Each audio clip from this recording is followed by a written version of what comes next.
Most ruthless Mexican cartels operate in all 50 states, bring turf wars to U.S. DEA. Together, the Sinaloa and Jalisco cartels have caused the worst drug crisis in U.S. history, the DEA said. Mexico's most powerful and ruthless cartels operate in all 50 states and clash in American cities, the U.S. Drug Enforcement Administration said in a May report. The Jalisco and Sinaloa cartels have flooded major U.S. cities with meth and fentanyl and use violence to protect their turf, the report found. The deadly reach of the Mexican Sinaloa and Jalisco cartels into U.S. communities is extended by the wholesale-level traffickers and street dealers bringing the cartels' drugs to market, sometimes creating their own deadly drug mixtures, the DEA report says. Together, the Sinaloa and Jalisco cartels have caused the worst drug crisis in U.S. history. The DEA's National Drug Threat Assessment Report details the cartels' leadership structures, the areas they control, how they operate, and their global reach beyond Mexico and the U.S. Synthetic drugs like fentanyl are more potent than plant-based drugs, cheaper to make and easier to move, which allows both cartels to infiltrate American and control all aspects of the drug trade from production to delivery. Sinaloa and Jalisco have effectively eliminated any competition in U.S. markets and dictate the flow of nearly all illicit drugs into the country. According to the report, which notes that thousands of cartel-linked dealers currently operate in the U.S., late last week, the Skittles man, whose real name is Roque Bustamante, was one of 7 Sinaloa cartel members arrested in Florida for allegedly supplying thousands of Mexican-made fentanyl pills, according to federal prosecutors. The notorious nickname was created because he allegedly sold large supplies of rainbow-colored fentanyl pills. An undercover law enforcement operation also busted the cartel members arranging a weapons smuggling operation into Mexico, including .50 caliber high-powered rifles, court documents allege. During the investigation, the DEA seized about 21 kilograms of pure fentanyl, 70,000 rainbow-colored fentanyl pills, 3,000 M30 blue fentanyl pills, 243 pounds of crystal meth, 2 kilos of cocaine and 24 guns, including 18 rifles and 6 pistols. In late April, 12 traffickers tied to the Jalisco cartel were sentenced to 4.5 to 40 years in federal prison after they were busted in Del Rio, Texas, in 2021 for coordinating a shipment of nearly 200 kilograms of liquid methamphetamine worth $9.9 million.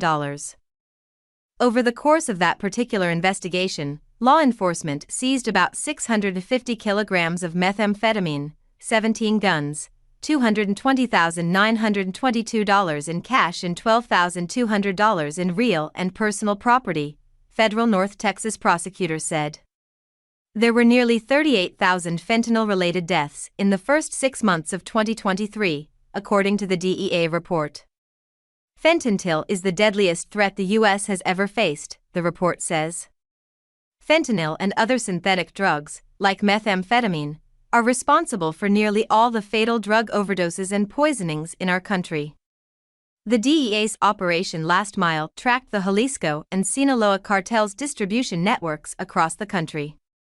In total, the major operation, which included countless law enforcement agencies from the local to federal levels, included 1,436 investigations and resulted in 3,337 arrests.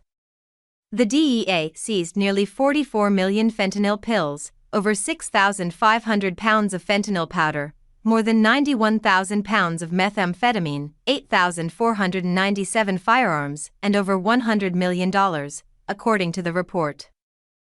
In 2023, law enforcement agencies within 150 miles of the border conducted nearly 600 bulk cash seizures valued at $18 million, the report says. Most of the bulk cash seizures in 2023 were executed in Arizona, California, Texas, and New Mexico.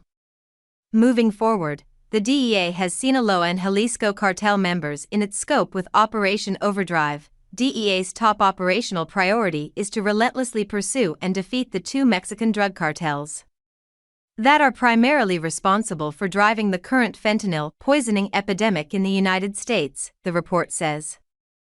The operation puts resources into the U.S.'s most violence and overdose-plagued cities to target the violent dealers who kill thousands of Americans every week with fentanyl and with weapons.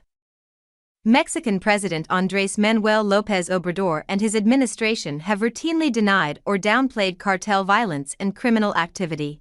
He omitted any reference to drugs, crime, or the cartels during his September 2023 State of the Union address.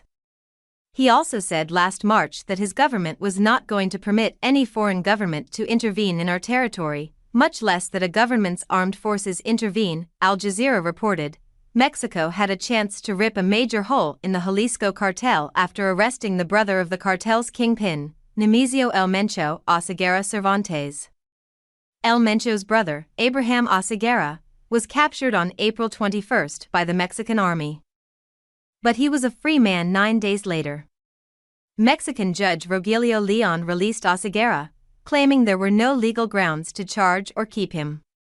J. Arms III, a private investigator who specializes in kidnappings in Mexico, told Fox News Digital that he expected a shock-and-awe violence campaign similar to when the son of former Sinaloa cartel boss Joaquin El Chapo Guzman, Ovidio Guzman Lopez, was arrested in 2019. When El Chapo's son was captured by police, his soldiers, his henchmen basically put the entire town of Culiacan under siege, Arms said. They blocked all 6 entrances and exits to the city. They captured buses and lit them on fire.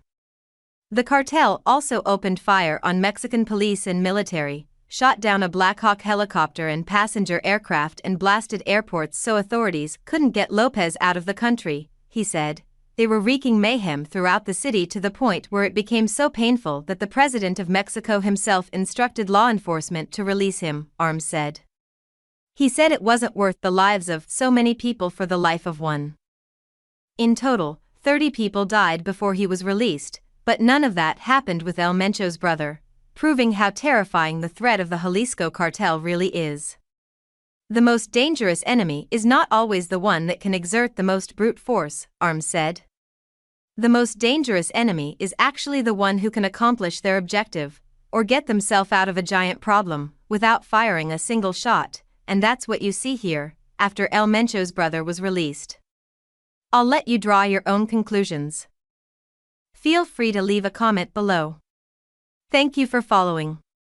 Don't forget to subscribe to the channel to stay updated with hot news every day.